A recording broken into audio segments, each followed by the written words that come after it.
இது கங்கை கொண்டான் துறையூர் வீட்டு மனை. ஆல்ரெடி இதில் ஒரு 400 அடி ஆழத்துக்கு போர்வெல் போட்டிருக்காங்க. அவுட்ரு இப்போ எத்தனை அடியாக இருக்குனீங்க? அவுட்ரு அந்த பிவிசி கேசிங் பைப் அது ஒரு லென்த் தான் இருக்கிறீங்க. கரெக்டு. அந்த ஒரு லென்த்து கடந்த உடனே இந்த பாறை வந்துட்டா, இந்த பாறை பொடி அது வந்த உடனே நிப்பாட்டிருக்கணும். அவங்க நிப்பாட்ட மாட்டாங்க, 100 அடியாவது நிப்பாட்டிருக்கணும். ஓகே. இந்த ஏரியாவினுடைய பாறை அமைப்பு வடக்கு 30 டிகிரி மேற்குங்கிற கோணத்தில் அப்படி போயிட்டே இருக்கும். நீங்கள் தென்கிழக்கு திசையில் பார்த்தீங்கன்னா ஃபுல்லாக குவாரி தான். இங்கேயும் கடினப்பாறை தான், ஆனால் இங்கே குவாரி இருந்த மாதிரி தெரியல. வடமேற்கு திசையில் இங்கே வெங்கடாச்சலபுரம் ஊருக்கு இதுக்கு நேரம் வருமோ? அந்த சைடு இது ஃபுல்லாகவே 25 அடி 20 அடிக்கு கீழே ஃபுல்லாக மொட்டை பாறை ஏரியா தான். சில அரிதாக 35 to 50 அடி இலக்கம் கிடச்சிட்டு பத்தவே பத்தாது. நிறைய தண்ணி வந்துடும். இந்த ஊருக்கே நான் பல முறை வந்திருக்கேன். அதில் 10 பேருக்கு வந்தால் ஒரு 2 பேருக்கு போர் போடுங்கன்னு சொல்லியிருக்கேன். மீதி எல்லாம் நிலைமை விபரீதம் தான். இந்த கஷ்டமான ஏரியா தான் இந்த ஏரியா. இந்த நம்ம நிலத்தடி பாறை அமைப்பு நிலத்தடி நீர் வளம் தெரிஞ்சவங்க வந்து கண்டிப்பாக 100 அடிக்கு மேலே போர் போடாமல் 100 அடிக்குள்ளே தண்ணி வந்துட்டுனா நீங்கள் தாராளமாக எத்தனை அடி ஆனாலும் போடலாம். இப்போ ஏதாவது போட்டு எதாவது எவ்வளோ நேரம் ஆகுது? இது காலையில் போட்டதா? காலையில் தான் போட்டிருக்கீங்க. ஒரு 12 மணி நேரம் கணக்கு வச்சாலும் கல்லை தூக்கி போடுங்க. ஏதாவது தண்ணி சத்தம் கேட்கான்னு போகும். ஒரு கொலைக்கை சைஸ் கல்லை தூக்கி போடுங்க.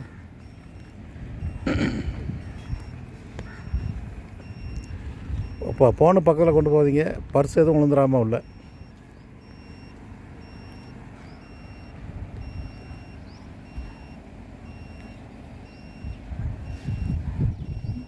எத்தனை செகண்டில் சத்தம் கேட்கணும் பாருங்கள்.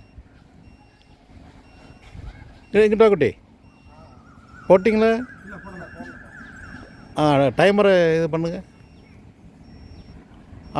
டைமர் ரெடியா? டபுக்குன்னு சத்தம் கேட்கான்னு பாருங்கள்.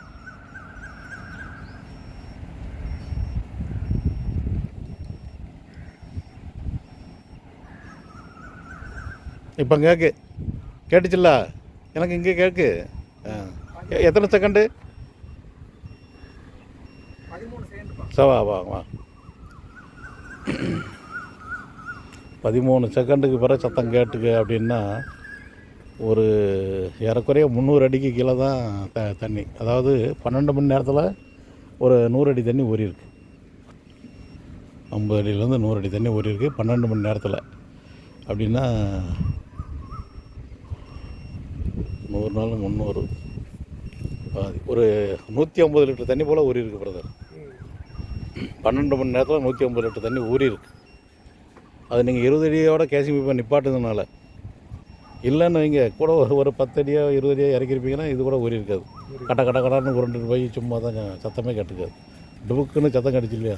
தண்ணி ஊறி இருக்குது. 150 to 300 லிட்டர் தண்ணி 12 மணி நேரத்தில் ஊறி இருக்கு. அப்போ 24 ஹவர்ஸில் இது என்ன கொடுத்துரும்? ஒரு 500 லிட்டருக்குள்ளே தண்ணி கொடுக்கும். இதனுடைய கெப்பாசிட்டி அவ்வளோதான். ஆமாம். கம்ப்ரஸரில் தான் வைக்கணும் அதுக்கான.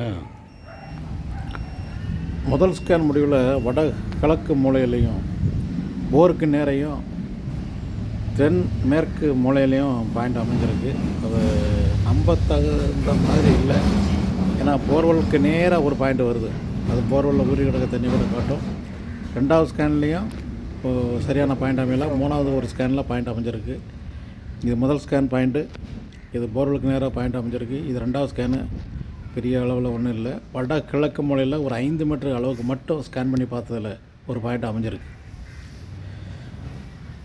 வடகிழக்கு மூலை அதை ஒரு கான்சன்ட்ரேட் பண்ணோம். ஒரு 5 மீட்டர் அளவில் மைக்ரோ ஸ்கேன் எடுத்து பார்த்ததில் கரெக்டாக பார்டரில் ஒரு இடத்தினுடைய முனையில் ஒரு பாயிண்ட் அமைஞ்சிருக்கு.